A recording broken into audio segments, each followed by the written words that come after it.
ఒక government sweeper యొక్క retirement రోజున 3 కార్లు అయితే వచ్చి ఆగుతాయి. మొదటిదేమో జిల్లా కలెక్టర్ది, రెండోదేమో రైల్వే ఇంజనీర్ది, మూడోదేమో ఒక డాక్టర్ది. అక్కడ ఉన్న వాళ్ళందరూ అనుకుంటారు ఇంత పెద్ద అధికారులు ఇక్కడికి ఎందుకు వచ్చారు, బహుశా దారి తప్పి వచ్చుంటారేమో అని చెప్పి ఆ కార్ల దగ్గరికి వెళ్ళి వాళ్ళకి దారి చెప్దామని అనుకుంటారు. కానీ ఇక్కడే వాళ్ళకి ఒక షాకింగ్ ఇన్సిడెంట్ జరిగింది.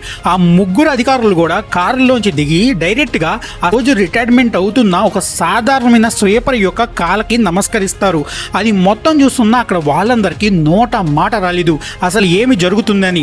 కొద్దిసేపటి తర్వాత అర్థమైంది ఏంటంటే ఆ ముగ్గురు అధికారులు కూడా ఆ స్వీపర్ యొక్క కొడుకులు అని. ఇది జార్ఖండ్కి చెందిన సుమిత్రాదేవి గారి యొక్క నిజ జీవితం. ఆమె పెద్దగా చదువుకోపోయినా తన కొడుకుల్ని మాత్రం చదువులో ఎక్కడ వెనుకపడనివ్వలేదు.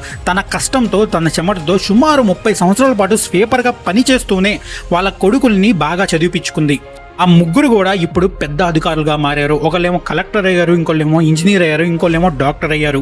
అందరికీ తెలిసిన విషయం ఏంటంటే వాళ్ళు ఎంత ఎత్తుకు ఎదిగినా కానీ వాళ్ళ విజయాల్లో వాళ్ళ అమ్మగారు ఉన్నారని. అందుకే ఆమె రిటైర్మెంట్ రోజున వాళ్ళు అంత పెద్ద పొజిషన్స్లో ఉన్న అంతమంది చూస్తున్నా కానీ గర్వంగా ఆమె కాళ్ళకి నమస్కారం చేశారు. ఈ వీడియో గురించి మీరేమనుకుంటున్నారో కామెంట్ సెక్షన్లో కామెంట్ చేయండి. వీడియో నచ్చితే లైక్ చేయండి. మరిన్ని ఇన్ఫర్మేటివ్ వీడియోస్ కోసం మన ఛానల్ని సబ్స్క్రైబ్ లేదా ఫాలో అయితే చేస్తూ ఉండండి.